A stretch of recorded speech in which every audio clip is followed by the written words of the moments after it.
I'm Rajunia. Welcome to my vlog. तो guys आज के এখন আমি রেডি হয়ে নিয়েছি বলছি hello guys I am Rajuniya welcome to my vlog তো গাইস এখন আমি রেডি হয়ে গেছি আর এখন আমি রেডি হয়ে গেছি কারণ আজকে আমরা যাব হলো ভাইয়ের বাড়িতে কারণ আজকে ভাইদের বাড়িতে আছে লক্ষ্মীনারায়ণ পুজো আর জানি না আমার কথাগুলো শুনতে পাচ্ছ কিনা কারণ এখন গোটা বাড়িতে কেউ নেই আমরা তিনজন শুধু ছিলাম আর এখন আমরা তিনজন চলে যাবো বাবা এখন গ্রিল লাগাচ্ছে তাই জন্য ওটার জন্য হয়তো আমার ভয়েসটা শুনতে পাচ্ছ না তোমরা ভালো করে আমি জানি না তো ঠাম্মি দাদা অলরেডি চলে গেছে ইয়েস্টারডে মানে আজকে হলো শুক্রবার আর ইয়েস্টারডে ছিল বৃহস্পতিবার আর বৃহস্পতিবার দিন সকালবেলায় আমার ঠাম্মি দাদা চলে গেছে ভাইদের বাড়িতে আর আজকে আমরা যাব যেহেতু আমার এক্সাম মানডেতে ওঠার জন্য আমরা ইয়েস্টারডেতে যেতে পারিনি তাছাড়া একদিন থাকার প্ল্যান নেওয়া যেত কিন্তু ইসে তো দূর আসছে না তো আমার এক্সামের জন্য থাকা হলো না আর এখন আমি টিউশন পড়ে যাচ্ছি আবার এসে আমার আরেকটা টিউশন আছে ইচ্ছা নাই পড়ার যাই না ওই টিউশনটা পড়বো কি না কারণ ওই টিউশনটা আমি সকালবেলা পড়ে নিয়েছি এমনি আর কি বলছিলাম তো ওই টিউশনটা যেহেতু আমি পড়ে নিয়েছি তাই জন্য আমি আর এখন টিউশন পড়বো না মানে তাই জন্য আমি আর সন্ধ্যাবেলা টিউশন পড়বো না এখন আমরা যাব আর আজকে আমরা আমাদের গাড়ি নিয়ে যাচ্ছি না আজকে মামাইরা ভাই আর প্লাস মাম্মাম আমরা সবাই মিলে যাচ্ছি তাই জন্য মামাদের গাড়িতে যাওয়া হচ্ছে আর মামাইরা বললো ওরা এখন বের হয়ে গেছে তাই জন্য আমরা এখন রওনা দিচ্ছি আর আজকে আমাদেরকে রোড থেকে গাড়ি তুলতে হবে কারণ তোমাদেরকে তো বলাই হয়নি মানে আজকে তোমাদেরকে দেখাবো আমি ভেবেছিলাম কোনো একদিন ফুল ব্লগ বানাবো সেদিনই দেখাবো আমাদের এখানে ড্রেন হচ্ছে আমাদের রাস্তাতে তোমাদের অনেকদিন আগেই দেখিয়েছিলাম যে আমাদের রাস্তাতে বিশাল জল হয়ে যায় পুরো আমাদের বাড়ি অবধি তো তাই জন্য আমাদের গলিতে ড্রেন করা হচ্ছে তো তাই জন্য গাড়ি ঢুকবে না কারণ ড্রেনের কাজ হচ্ছে ড্রেনের কাজ এখনও প্রপারলি কমপ্লিট হয়নি ওই যে তোমাদের দেখাচ্ছি এই যে এখানে ড্রেন হচ্ছে গেলেই বসে যাবে আমরা যাচ্ছি এখন এত দূর থেকে যাই না তোমরা দেখতে পাচ্ছ কি না এই যে এটা হলো ড্রেনটার যে অবস্থা হয়ে গেছে এখন আর আমাদের রাস্তাতে কোনো জল থাকবে না সব জল ড্রেনে গিয়ে পড়বে তো ড্রেনের যেহেতু কাজ হচ্ছে তো তাই জন্য মামাই গাড়ি ঢোকাতে পারবে না আর এখানে বাস দিয়ে আটকিয়ে দিয়েছে রাস্তা যাতে কোনো গাড়ি ঢুকতে না পারে পুচকু বাই দেখো এই যে এখানে মামাই সামনে এদিকে দাদি গাড়ি চালাচ্ছে এখানে মাম্মাম এখানে ভাই এখন ভাই কথা বলছে হ্যাঁ রেডি যাওয়ার জন্য বাবা কোথায় যাচ্ছ তুমি এখন আমরা বেরিয়ে পড়েছি কি নাচ একদম ওখানে গিয়ে দেখা হচ্ছে মানে রায়গঞ্জের রাস্তায়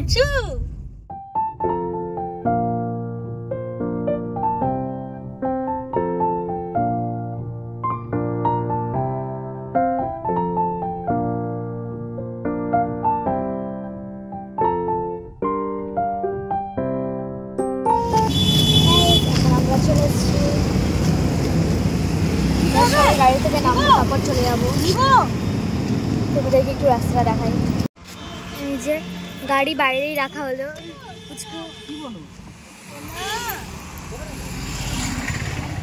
এখানে ডগি আছে এখানে পুচকু আছে এখানে মাম্মা আছে আর আমরা যখন আসছিলাম তখন একটা কুকুর আমাদের পেছনে আসছিল তাই জন্য আমি আর ক্যামেরা বের করিনি কারণ কখন আমি দৌড় মারবো আর তারপরে ক্যামেরাটা হাত থেকে পড়ে যাবে এটার জন্য আমি মোবাইল তখন বেরই করিনি আর এখন আমরা ভাইদের বাড়িতে চলে এসেছি ওখানে নিচে জল দিচ্ছে এখন ছাদে যাব আর এইদিকে ভাই মাম্মাম এখানে আছি আর এখন আমরা উপরে যাচ্ছি কালকে দাদা চলে এসছে তো দাদা আমাদেরকে উপরে নিয়ে যাচ্ছে আর নিচে মা ভাইকে কোলে নিয়ে আসছে আর কারণ উপরেই পুজো হচ্ছে আজকে ওদের বাড়িতে লক্ষ্মীনারায়ণ পুজো আছে ভাইদের বাড়িতে তোমাদেরকে আমি প্রথমেই বললাম গাইস আমরা এত লেট করে ঢুকলাম যে ভাইদের পুজো কমপ্লিট হয়ে গেছে, এখন যজ্ঞ হচ্ছে। আমাদের বেরোতে অনেকটাই লেট হয়ে গেছে, আবার তারপরে ওই রাস্তাটা এত খুব ভালো না, মানে রাস্তাটা খুবই খারাপ অবস্থা, তার জন্য আরও লেট হলো আমাদের ঢুকতে।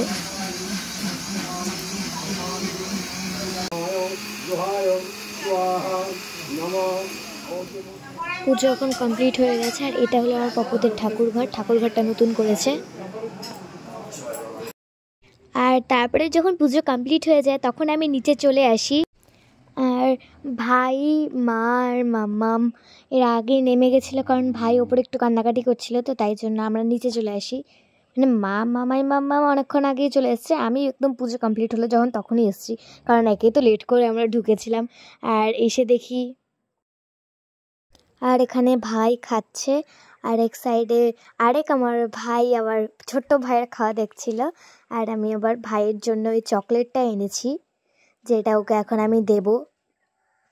আর এখানে আমি ক্যামেরা অন করে দাঁড়িয়ে আছি, কারণ আমি ভাইকে ডেকেছিলাম, ভাই ছিল তখন ছাদে, তো ভাইকে বলেছিলাম ছাদ থেকে আসবি যখন তখন আমি তোকে একটা গিফট দেবো, তো ভাই নিচেও আসলো না, তাই তোমাদেরকে আমি আর দেখাতে পারলাম না।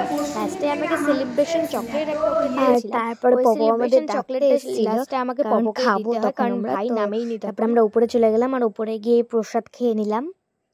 আর গাইস আমার যখন খাওয়া হয়ে যায় তখন আমি এই সূর্যটা দেখছি, দেখো গাইস এই সূর্যটা দেখতে কি সুন্দর লাগছে না, পুরো লাল হয়ে আছে সূর্যটা।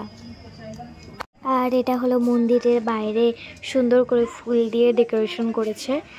আর আমাদের খাওয়া হয়ে যাওয়ার পরে এই সাইডে পপো খাচ্ছিল, এই যে। আর গাইস তারপরে আমরা ঠাম্মির সাথে প্র্যাঙ্ক করছিলাম, যেটা আমি তোমাদের এই ব্লগে দেখাবো না, যেটা একটা মিনি ব্লগে তোমরা দেখতে পাবে। গাইস এখন ভাই আর আমি মিলে হাইড অ্যান্ড সিক খেলছি, আর এখন ও আমাকে খুঁজছে, আর আমি এখানে ফ্রিজের পেছনে দাঁড়িয়ে আছি।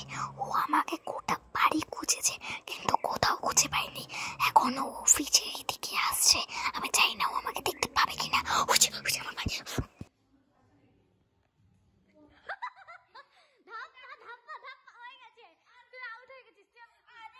আর তারপরে ভাইদের আমার মধ্যে তুমুল ঝগড়া লেগে যায়, ওটার জন্য আমরা খেলা বন্ধ করে দিই। আর তারপরে পাপার ঘরে আমি চলে আসি, আর এখানে ভাই রুমাল দিয়ে খেলছে, আর এখন আমি ওর সাথে ভিডিও বানাচ্ছি। ও ক্যামেরা দেখলেই খেলা বন্ধ করে দেয়। দেখো গাইস ও মোবাইলটা নেওয়ার জন্য কেমন করছে।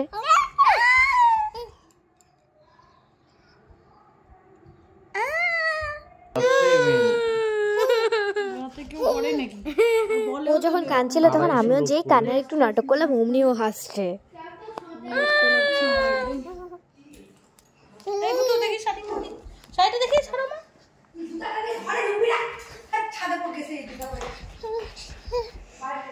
মোবাইলটা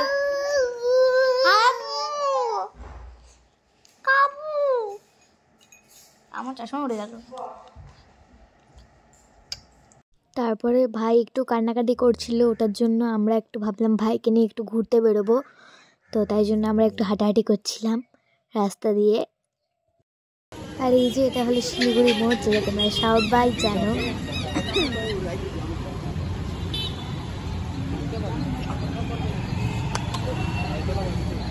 তারপরে তখন বেশ রাত হয়ে গেছিলো, ওই 8:30টার মতন বেজে গেছিলো, তো মানে রাত না, কিন্তু যেহেতু আমাদের ফিরতে হবে, আবার পরের দিন টিউশন আছে, ওটার জন্য আমরা 8:30টার সময় খেতে বসে যাই, আবার আমাদেরকে তাড়াতাড়ি যেতেও হবে বাড়িতে।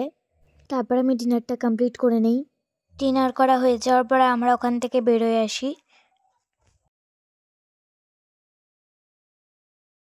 তারপরে আমরা গাড়িতে উঠে যাই, আর গাড়িতে উঠে আমরা বাড়ির উদ্দেশ্যে রওনা দিই। আর এখন যে এটা নভেম্বর মাস চলছে সেটা তো বোঝাই যাচ্ছে না, এত পরিমাণে কুয়াশা রাস্তায়, তোমাদেরকে আর কি বলবো, তোমরা তো দেখতেই পাচ্ছ।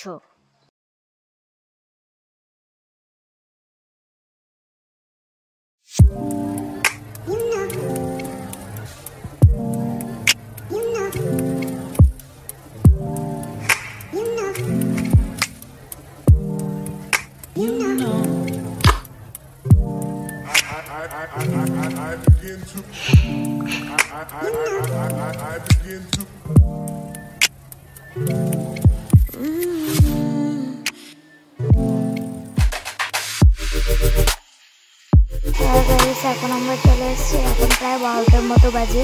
আমার ফুল এনার্জি লস হয়ে গেছে। আর মামাই আমাদেরকে রাস্তাতেই নামিয়ে দিয়েছিল, কারণ তোমাদেরকে আমি সকালেই বলেছিলাম যে হলো আমাদের রাস্তাতে ড্রেন হচ্ছে, তাই গাড়ি ঢুকবে না, তাই জন্য মামাই আমাদের রাস্তায় নামিয়ে দিয়েছিল। আর গাইস সকালবেলা আমরা গাড়িতে এখান থেকে উঠেছিলাম, আর এখানে মামায়ের চশমা পড়ে গেছিলো, তো চশমাটাকে খুঁজছিলাম আমরা। আর মামায়ের চশমাটা যেহেতু হারিয়ে গেছিলো, আর সকালে হারিয়েছে তো, আর রাত্রে কি আর খুঁজে পাওয়া যায়, তাই আর খুঁজে পাওয়া যায়নি ওটা। আর তারপরে আমরা আবার গাড়িতে উঠে যাই। তোমরা ভাবছো আবার গাড়িতে কেন উঠলাম, আমরা কি আবার মামা বাড়িতে থাকবো নাকি আজকে? না না, অ্যাকচুয়ালি আমাদের ড্রেন যেহেতু হচ্ছে আমাদের রাস্তাতে, তাই রাস্তাটা যাই না আবার কোথায় খুব জল হয়েছিল, আর রাস্তার মাঝখানে বালি হয়েছিল, তো আমরা যাবো কী করে? তো তাই জন্য আবার গাড়ি করে উঠলাম। আর আমাদের বাড়িতে আসার রাস্তা 3টে গলি দিয়ে আসা যায়, তো আমরা ওই 2 নম্বর গলিটা দিয়ে এখানে বাড়িতে আসছিলাম। আর ওইদিকে ভাই ঘুমিয়ে গেছিলো গাড়িতেই, আর তখন মামাই ড্রাইভ করছিল। আর তারপরে আমরা অর্ধেক রাস্তাতেই নেমে যাই, কারণ ওইদিকে যদি যাই তাহলে তো সেই মামাইকে ড্রেনের ওই দিক দিয়ে বের করতে হবে, আর ওখান দিয়ে তো গাড়ি বের করা সম্ভব না। তো তাই জন্য মামাই আমাদের মামাইকে বলেছিল যে অর্ধেক রাস্তায় নামিয়ে দিতে, তাহলে আমরা চলে যেতে পারবো, আর মামাইকেও গাড়ি ঘোরানো কোনো অসুবিধা হবে না, কারণ পেছন দিকে রাস্তাটা 3 ভাগ হয়েছে। তো এক ভাগ দিয়ে রোডে যাওয়া যায়, আরেক ভাগ দিয়ে আমাদের বাড়ির এই সাইডে আসা যায়, মানে ড্রেনের রাস্তাটা ওই সাইড দিয়ে যাওয়া যায়। তো তাই জন্য আমরা মামাইরা ওই দিকে রোডের দিকে চলে গেলো, আর আমরা এই সাইডে চলে আসলাম। আর এখন আমাদের রাস্তাটা পুরো ভুতুড়ের রাস্তা মনে হচ্ছে, পুরো মানে এখানে যদি লাইটটা না থাকতো মনে হতো সার্বিয়ার লেই ডান্সার হলো হাঁটছে এখান দিয়ে। আচ্ছা, সার্বিয়ার লেই ডান্সার কি এখনও আদৌ বেঁচে আছে? আমার তো মনে হয় না, লাস্ট অনেকদিন আগে শুনেছিলাম, এখন তো আর শুনতেই পাই না ওর কথা। আর তারপরে আমরা যাচ্ছি এখন বাড়িতে। এই যে ওখানে লাইটটার জন্য সে ভয়ঙ্কর লাগছে। আর তারপরে আমার পুরো ঘুম পেয়ে গেছিলো, আর বাড়িতে ঢুকে জানতে পারি যে আমাদের ঘরের চাবিটা খুঁজে পাওয়া যাচ্ছে না। সে গোটা বাড়ি খোঁজার পরে একটা জায়গা থেকে পাওয়া যায় চাবিটা ফাইনালি। তো গাইস এই ব্লগটাকে আমি এখানে এন্ড করছি। যদি তোমাদের ভালো লেগে থাকে তাহলে লাইক কমেন্ট সাবস্ক্রাইব করতে ভুলো না। Bye bye and good night to everyone.